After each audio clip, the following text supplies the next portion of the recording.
And for anybody that didn't know how to do this, I want to just give you a little quick lesson on how to use the chat box. I think many of you participated previously, but we do have some new folks. So you're going to see these icons on top of your screen. This is a picture of them. I cannot see yours, or you can't see mine, so I got to substitute a picture. But you want to select the one that looks like a cartoon bubble. And when you do that, you're going to get a box that looks like this. And you're going to type your name here. It could be slightly different depending on your browser, but it should be roughly like this. If you haven't done so already, can you put in your name and where you're from? And I know there's a few people that haven't done it. So if you can do that, that would be helpful, and then we'll get started. And what I'm just going to do for a second, I know it's going to be noisy, is just to make sure that no one's having a problem. Okay, I just want to make sure no one had a problem with the chat box. Because I'm going to mute. Okay?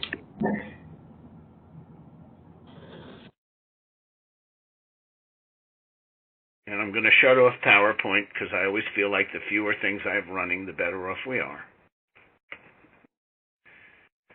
And we're going to start. Now, I know many of you, not everybody, but many of you attended the tips and tricks session. We will not be having the lags anymore. I haven't had any problems lately, I hope.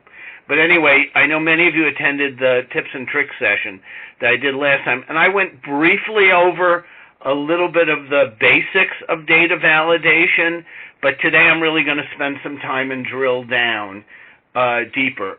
Data validation is really cool. It's got a lot of interesting uses.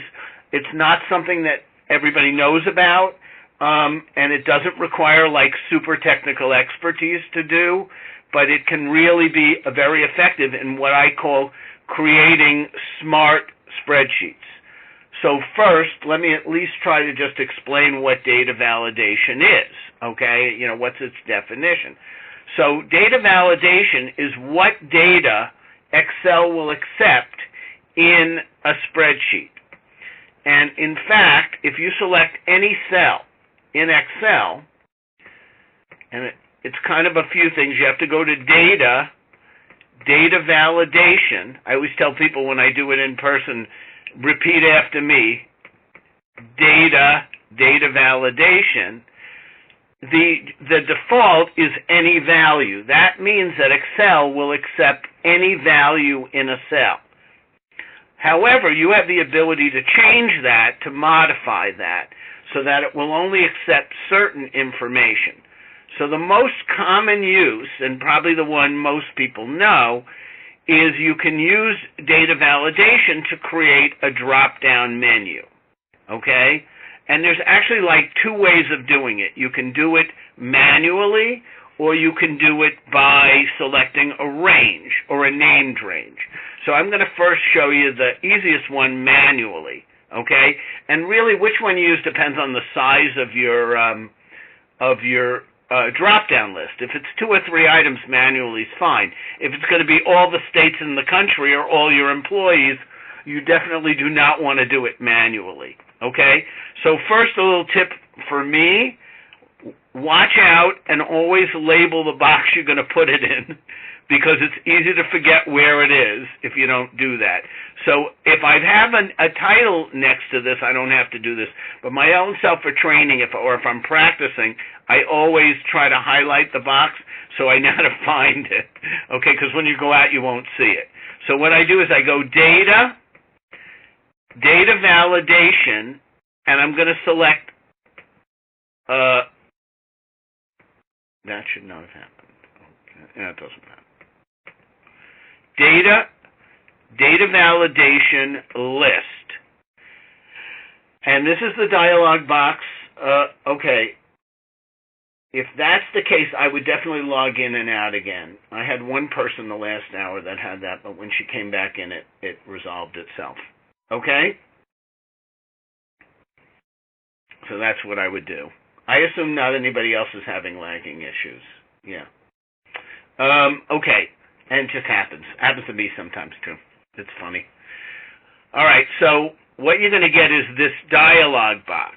And what you want to do in the dialog box is enter is enter items separated by a comma. So we're going to do a very exciting list. Dog, cat, comma, fish. And then I'm just going to hit OK. And what I'm going to notice is when I do that, only when I'm in the box, I'm going to get this little extra drop-down bar. And then I can select dog, cat, fish. Now I can also type them.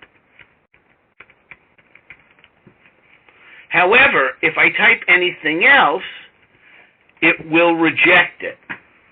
And you're going to get an error alert. Later on, I'm going to show you how you can change that and how you can customize those error alerts. But basically, it's only going to allow the items that are there. Now, once you create a box, say in one cell, you can certainly copy them down. So you don't necessarily have to do them individually if you're going to have a list, but it's best to start with one, make sure you debug it, okay, and then at that point you can copy it down. By the way, one bit of advice, don't copy it down when it's selected, because if you copy it down when it's selected, you're going to get dog all across and you're going to take it out. So make sure that you get rid of it. By the way I'm getting rid of it is just hit delete, okay? So that's our basic box. By the way, if you ever want to change a box, you just go back to that box, you go to data validation, it's going to show you what's there, and then you can edit it. So if I want to add bird, I can add bird. Okay, and there I go, I have bird. Okay. So now there is a little trick. This only works in Excel. It does not work in Google Sheets, but since we're doing Excel training, I guess it's okay. All right, so there's no way of kind of blanking it out. You can hit delete, but there's no way to blank it out. So this only works with the manual version, but what you can do is at the very front, and it's not the words you're using, it's the fact that there's the dashes in between. I can do choose or pick or select, comma, but notice I had the dashes around the item, and now what you're going to get is you're going to get the pick, but if you go to that, it shows it blank. So not a big deal either way. You can, you could either leave it out and hit delete, but, if you like that, you like that. And again, just to show you that it's not the words, I could certainly put choose and it's going to work. It's the fact that it's divided by the dashes. Okay, so let me stop. Any questions so far? You need me to go over that again? Does that make sense?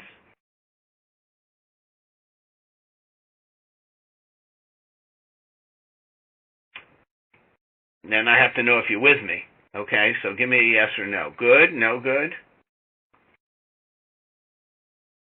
Then I prevent you from multitasking too. Can you all hear me?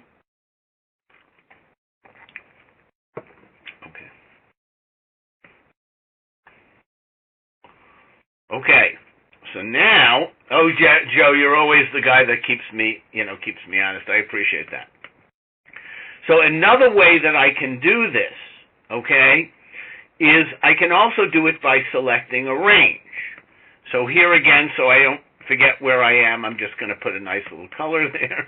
Okay, so now again, I'm going to go into data validation. I'm going to select list. And instead of entering, I'm going to select range. I'm just going to go to the corner and I'm going to pick my range. So let's say these are my various buildings. So I'm going to show you a little trick. You don't have to do this, it's up to you. But I can select a cell above my list. Then hit enter.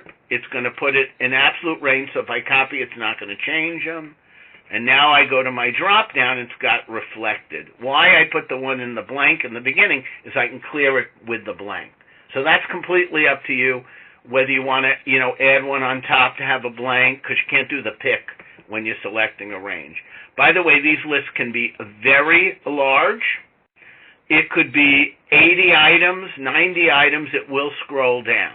I've never done one more than 100, but I did all 50 states, and it worked out perfectly. Okay, so that would be an example of how you could do it. Okay, so if you noticed, by the way, again, you could type it in also, and it would accept it. But if you pick something that is not, one of the things, I don't know, it's, I don't know.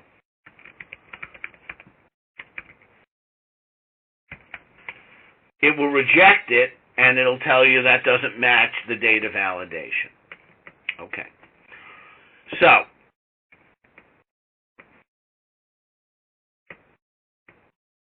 what is the difference between a drop-down and a combo box? Okay? So a drop-down, and here again it's probably not too work-related, but here's an example of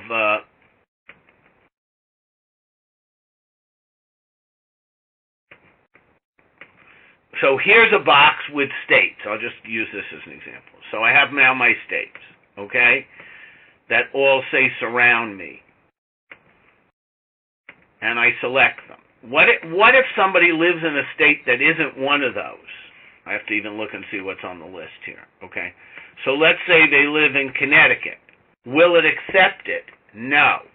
But what if I want them to be able to do that? I mean, there may be circumstances where, for example, if I were in New York, where I might pick states that are right around me. I might pick, if I were in my part of New York, I might pick New York, Pennsylvania, New Jersey, and New York. But all of a sudden I've got somebody who lives in Massachusetts, and they now have to fill this out. They're not able to do it. So I want to show you how you turn a drop-down into a combo box. So you're going to go into the cell again. It could be blank. It doesn't matter. And you're going to go to the error alert tab, and you're going to unselect this box. Because, later on in the session, I'm going to go into more details about all the control you have over your error messages. But at this point, we'll kind of build it up from scratch. All you have to do is unselect this check. And now you have a combo box. So it still has all of the items, but you could enter an item manually. Okay? So, for example, they could put in Connecticut. So it really depends on what you want. Do you want it to be limited, or do you not want it to be limited? So what I'd like to do now is show you a really cool example of its use. It's one of the interesting non-financial uses of Excel, but it's really been good, and I'll give you a little bit of the background history on it. I don't know whether I shared this with you before. I don't remember. But again, I have to assume there's some people who weren't with me before. Let's get to the beginning of this. Okay. All right, so a little background. All right. So I come into a district, I do consulting, and I'm meeting actually with the facilities department on helping them with their evaluations, doing evaluations. And the director says to me, the problem with the evaluations is a lot of my folks don't like to write. They have great skills, but writing isn't their strength. So when I have them do evaluations, all I'm seeing is ratings and not a lot of writing. So I said, you know what, I got an idea. And I didn't invent the idea. It actually came from a program that districts use for another purpose called IEP Direct. It's used in special ed. And in it, I know that when the teachers develop IEPs for students, one of the things that they're able to do is to not necessarily have to type in all of the objectives. They can select them from a list. They can type in one if they want to, or if none of the things on the list are available, but they're able to work from a list. So I said, you know what, I bet you I could do the same thing with the evaluations. We create a drop-down list of a lot of common comments, and if someone wants to put in something else, they can. So I'm just going to take you through the form. I'll tell you how it's designed. All of these boxes, most of these boxes, are drop-down lists, okay? And I can show you here, they're just a drop-down list, okay, that's referenced to somewhere. Now, it's a good practice not to do what I did here. which is not to have the references in the same worksheet as your form. But I purposely did it here only because as I'm organizing my stuff, for training, it's easier to know it's all in one spot. But I would typically have a data, when I've done these, and I have about 5 or 6 districts that are using it now. When I've done it for the districts, I always have one tab that's a separate tab that has all the basic data. So I'll just show you how my data is organized, though. It's all the different categories just in one column. Okay? So now let's watch this in action. All stuff I already taught you how to do. So here are all of the employees. By the way, notice it's not an enormous list, but notice I'm getting a scroll down bar. Okay? So I could have, 40, 50 employees. By the way, you get extra points. This is how I know you're alive. If you can figure out what those people are that I selected. This way I know you're alive. I'm going to stop. Can anybody tell me who those are? Who the employee names are? Yes, you get the points. You're right. It's country music artists. I'm a big country music fan. Okay, so now I have the name of my employee. I can also have job titles. I could put location. I didn't do that. And then we kept to a very simple rating system. And now under each category, these are actually all the same. I can select up to 4 of them.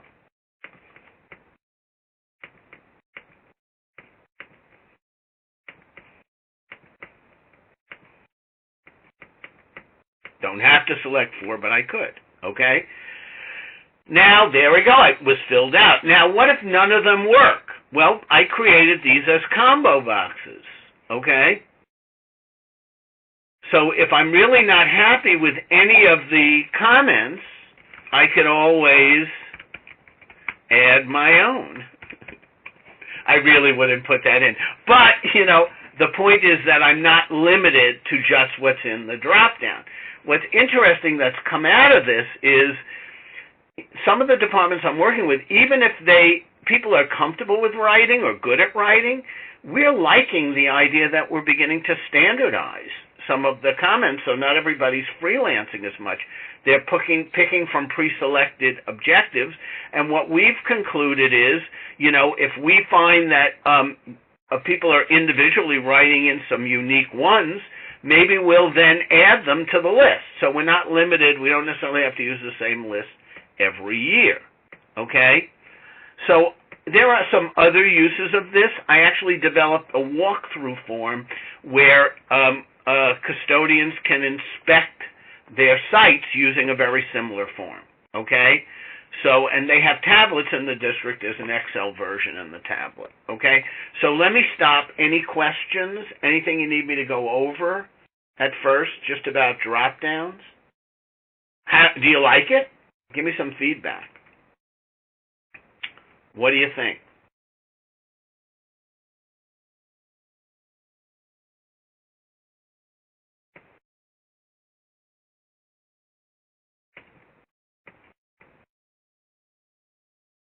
Okay, so now, it's kind of like I don't want to have to go into the details about how, okay. So you only need to use the commas between each item if you, Kim, if you're doing them manually. Like if you're going to do just a quick short list, like New York, New Jersey, Connecticut, and you're doing it manually, you need a comma between each item. If you're doing it as a list, and you're doing it by range, you don't need commas. Okay? So normally if it's a list this big, I would never, can you imagine having to type this manually? It's crazy. Okay? Also, if I type it manually, it becomes much harder if I want to update it. So typically the only time I ever use manually is paid, unpaid, or New York, New Jersey, Connecticut, like 2 or 3 items, But once I go really beyond that, I want to really select by range. I don't know if that answered your question, did it? Okay? Yeah. So, and some people believe you shouldn't really even do any of them manually. You just do them this way, okay?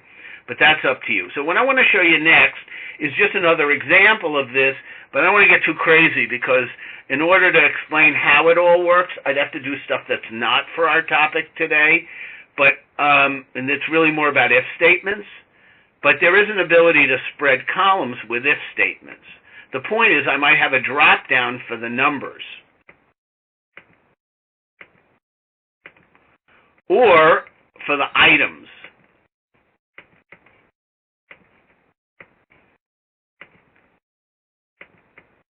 The major advantage to using a drop-down is that when you're using a drop-down, you can, even if it's not just for errors, you know that everybody's going to type it exactly the same way. One person's not going to type rent lowercase, another uppercase.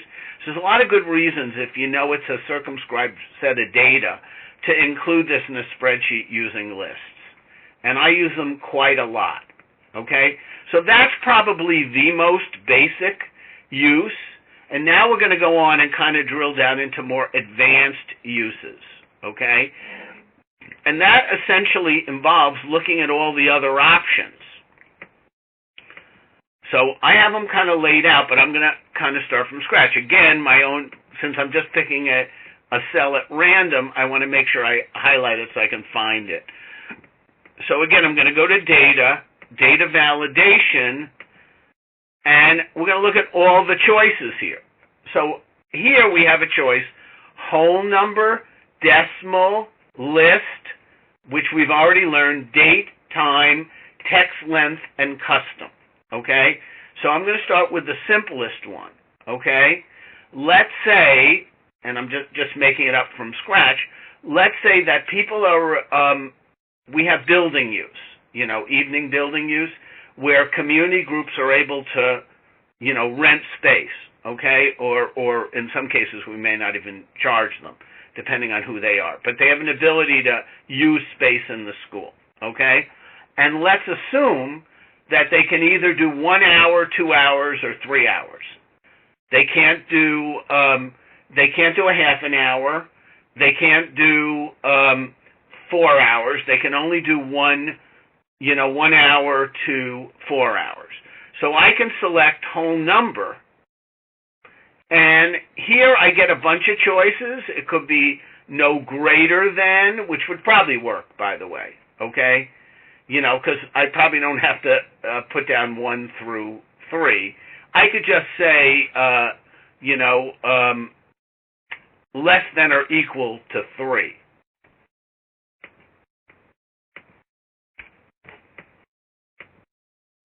Now look what happens. I put in 1, it takes it. I put in 2, it takes it. I put in 3, it takes it. I put in 4, it rejects. Okay?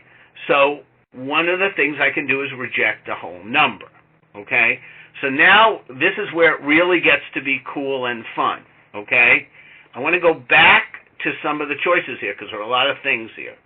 So I've got this all set, right? But I have an ability to control what happens, the error alert that they get. And there are actually 3 different options with types of errors, but we're going to start with stop. By the way, if we uncheck, you may as well not even have this here because it's a completely useless data validation if it's unchecked. Because then if they pick 4, it'll just take it. So you definitely want it to stop here. But if you notice before, I'll just show you before, okay? It just says this value doesn't match the data validation. Well, somebody's going to be scratching their head and going, what the heck is that? I have no idea what that means. I don't even know what data validation is. So maybe I want to have, an instruction that's a little bit clearer. Now, can I joke with you a little bit, okay? Because I really wouldn't do this.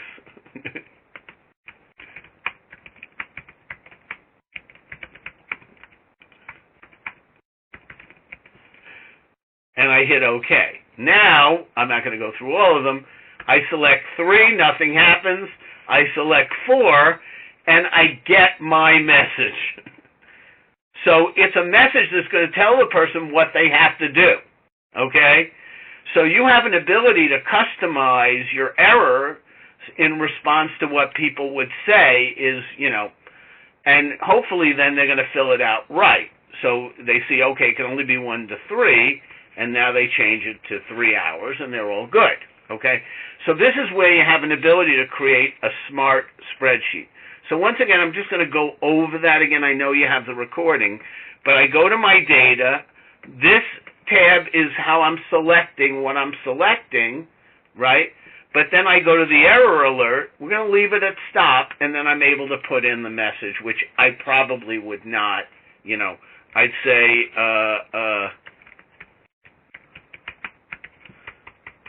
I'm always self-conscious when people watch me type, but okay.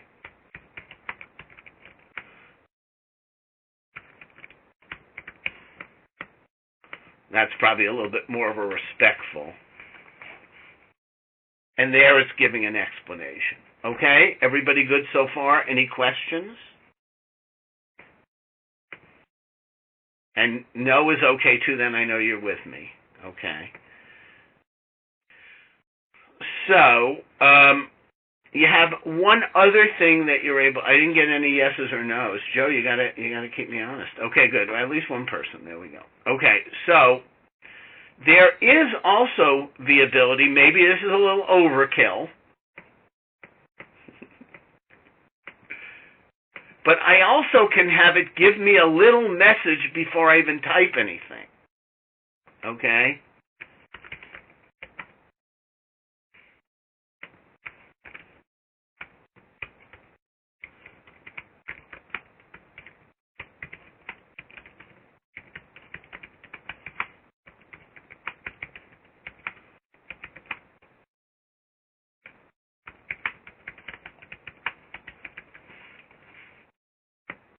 So now watch what happens here.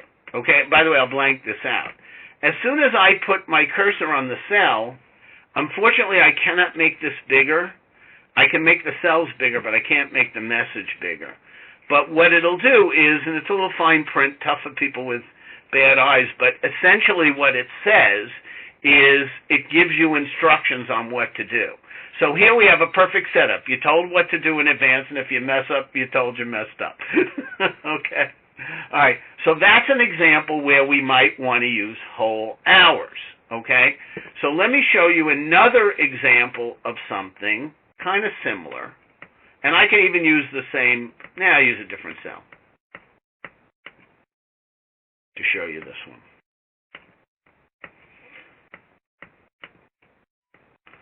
So I don't know if we have anybody that's involved in finance. I know Joe is. Anybody in school finance? Yes or no? Or in an HR department?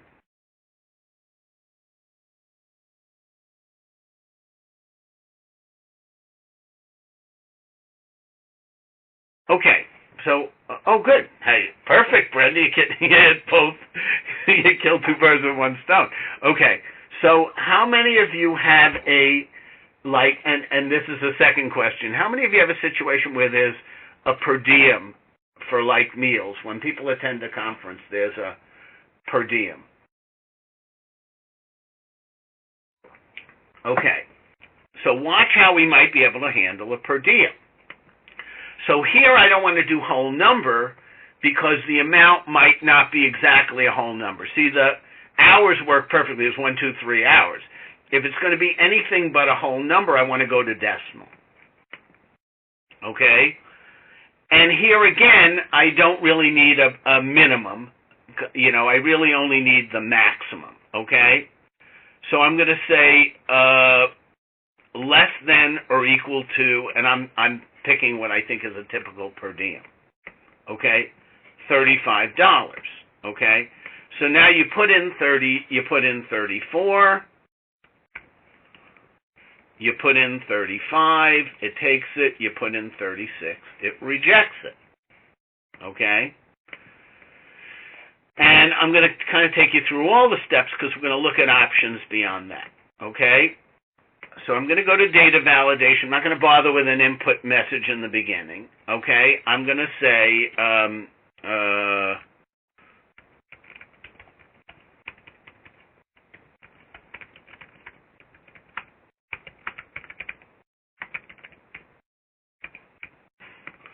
Okay, and then, I could say,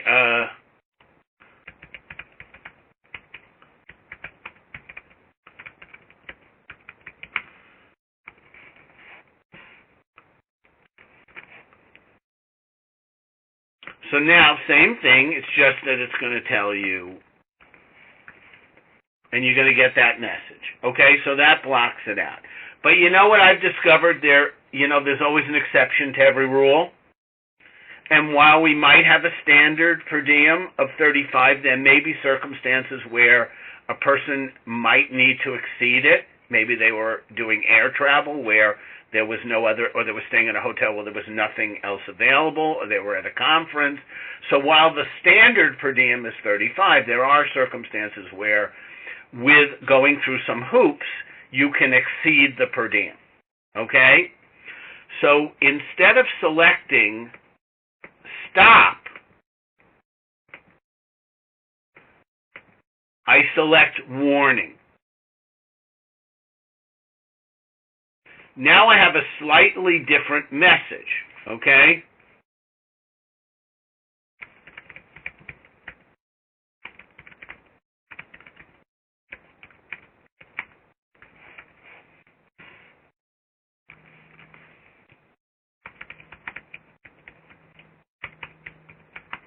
And I'm just making up something, but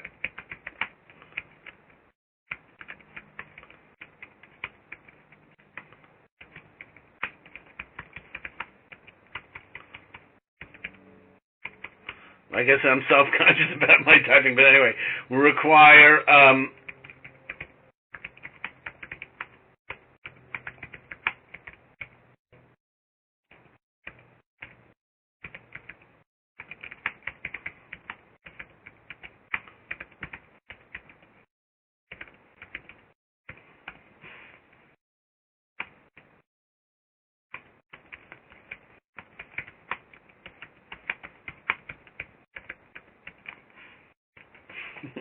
okay, so watch what happens now.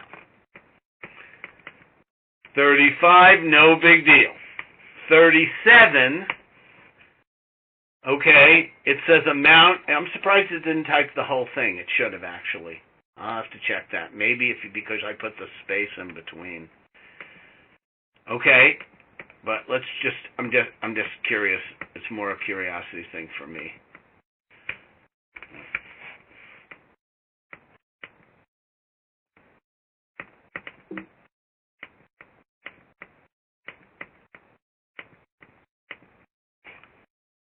Let's see what happens if I don't if I don't put the space.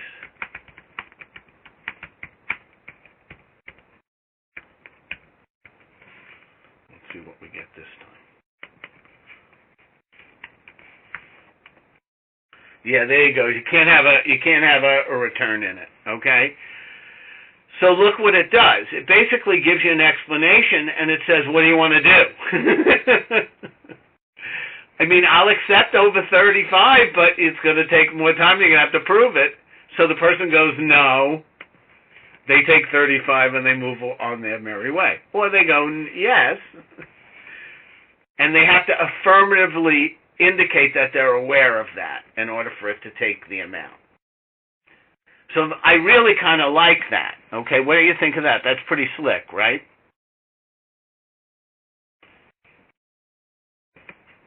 Now, I do have one other option here, just informational.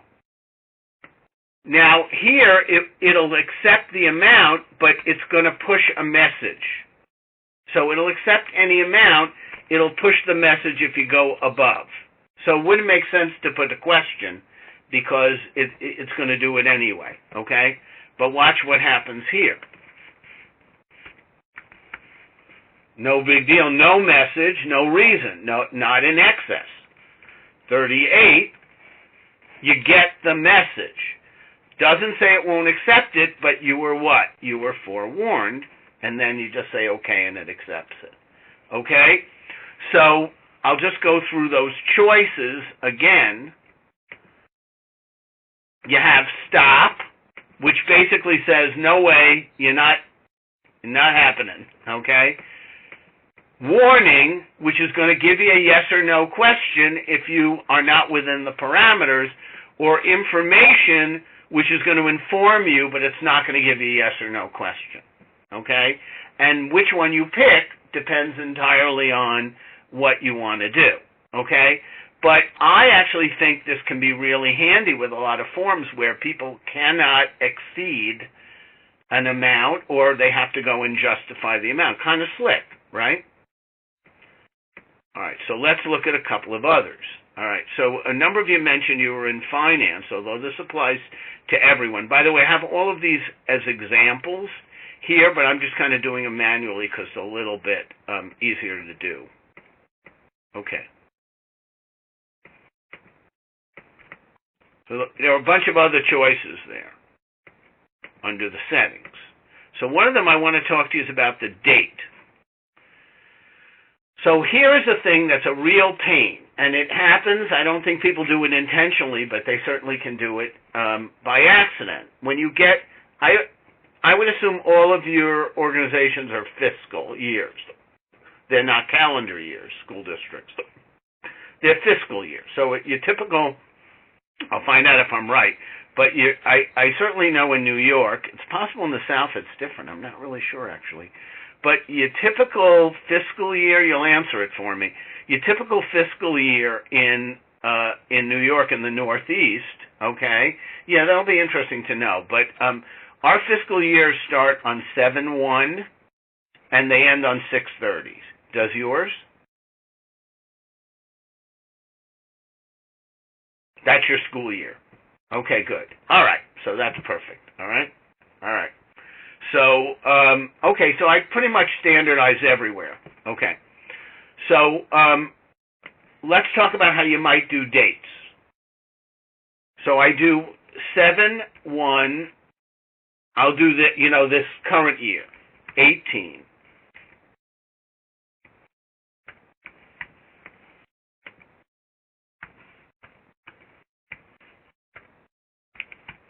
That's our fiscal year.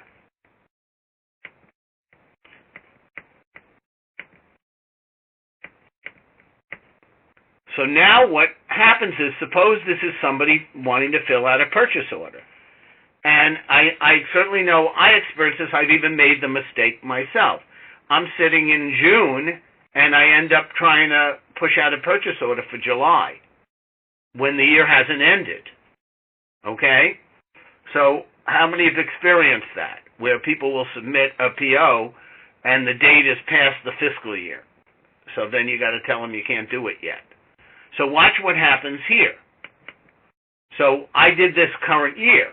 So let's say that somebody, it's now June, and somebody just makes a mistake. They try to do a purchase order. Well, let's do one that's right. They do one that's 5/11/19. No big deal. But if they do 7, say 7/8/19, now we didn't do a detailed error message, but I could have done that, okay? So I could have specifically put in an error message that explained that you have to be within the fiscal year.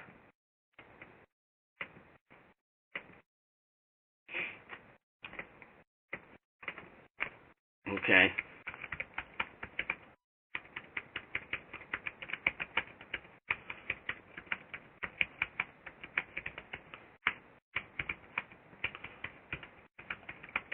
And I could list it,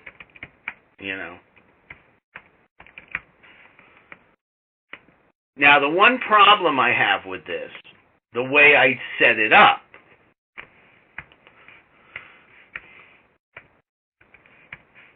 is if this is a form, see, it just says must be within the fiscal year. If this is a form that I use all the time, I don't want to have to go into all these data validations and change them. So what I want to do is somewhere, maybe at the top of my sheet, put in my fiscal years, my fiscal starting and ending dates. So here I go 7/1/18, and here I do 6/30/19. Now when I set up my data validation, instead of manually entering the dates,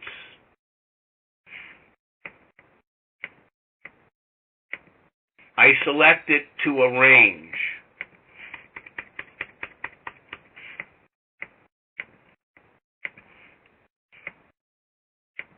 It'd be good if I did it right. Well, I can still pick the range. I'll fix it after.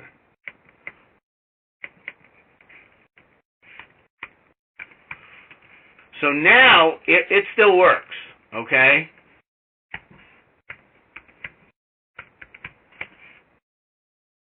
However, what's nice about this is when I get to my following year, I don't have to go into I can just change the fiscal years. All I have to do is enter in the one data table that I've got for my fiscals, my new fiscal year, and now my form's good for that year. Questions? By the way, it's same thing if it was earlier. I did all of them on the, exceeding, but if it was actually, in the previous year. Somebody made an error and they put in 2018 or 17 when they meant, 19. It'll reject it. Questions? How's that? So whether you're creating the spreadsheet for yourself or you're creating it for someone else, having a smart spreadsheet can prevent errors.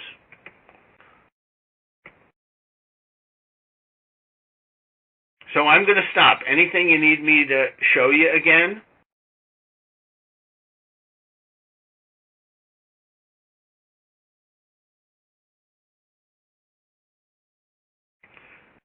Now you can... I got to ask you a question so I know you're alive. Okay. All right. Can't think of the question. I guess I'll just go on. Okay. Anything you want to see again, just tell me no if the answer is no. Then I know you're with me.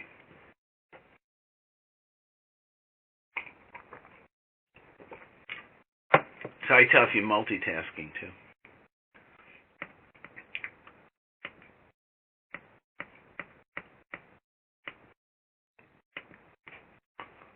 So you can also do time. So, for example, suppose here would be an example of where you might do a time thing. Suppose that you're responsible for FOIL requests, and your policy is we only do FOIL requests between 10 and 2, okay? So, and that's just our policy, and assuming in your state you can get away with that. Yes, it'll be recorded, okay? Absolutely. Yes, no problem, and I know that happens. Okay? All right. But let's just talk about, how you could use time. So let's assume we can only do requests between a certain period of time. Okay? So I can enter those times. I can say, 10 a.m. to 2 p.m.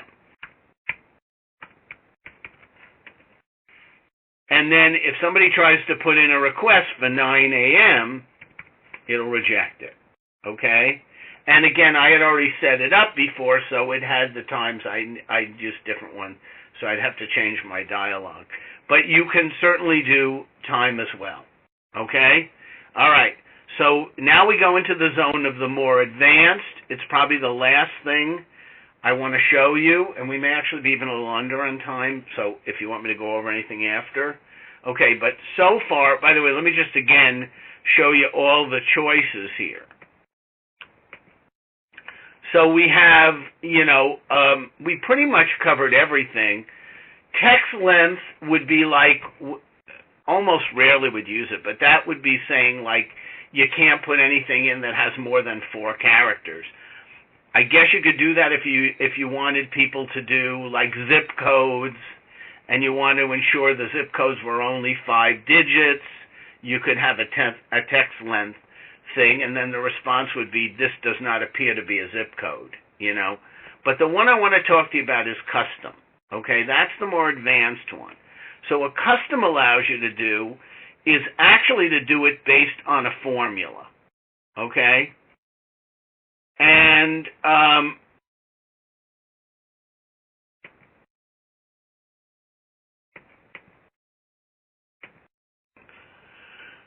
So in this particular case, I'll just tell you what the policy is. The policy is that you're not permitted under our rules, under their contract, to purchase insurance in excess of 10 times your annual salary. That's just the rules, you know. So you can purchase less, but you can't purchase more. So if you're making $90,000, you can't buy insurance in excess of, because the district kicks in for part of the insurance. You can't buy insurance in excess of $900,000, okay? So how would you do that? Well, what you would do there is you would use a custom formula. And I believe I already filled one out. I'll show you what it is, okay? Actually, let's see if I ended up messing it up here. I may have done that unintentionally. No, it's okay. So I'm going to take you through the formula, all right, which I actually had written out here, okay? So because you're using information that's coming from the cell, you have to start your formula. It's just any other kind of logical formula. You got to include the cell itself in the explanation. So this is E84, and you're saying E84, and it's a logical question, so any logical question is greater than, less than, equal to. This has to produce a true result. That's the definition.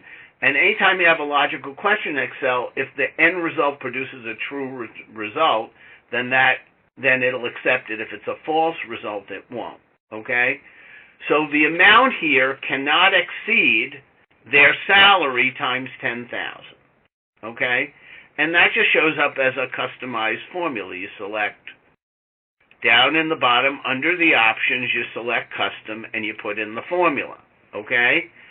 So this is now a calculated formula. All right? So let's see what happens when we try to do this.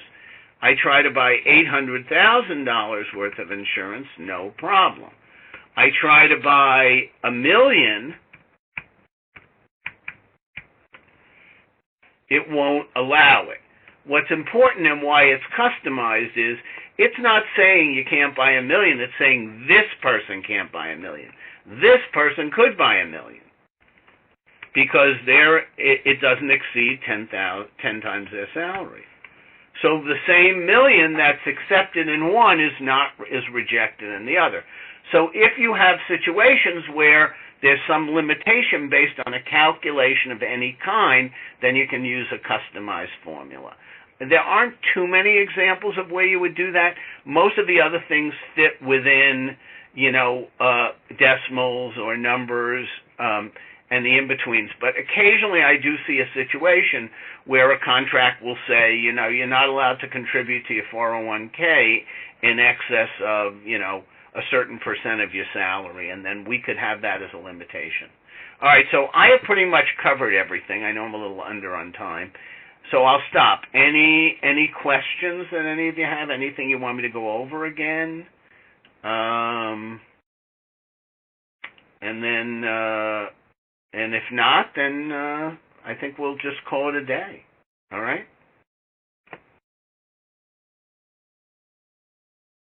So I'll wait a few seconds if I don't hear from you. I know some of you multitask.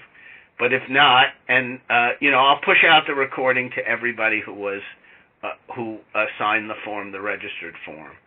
And I'll have that out in a day or two. This is actually really big use. I'm just going to go again and say, don't underestimate the value of this evaluation form approach.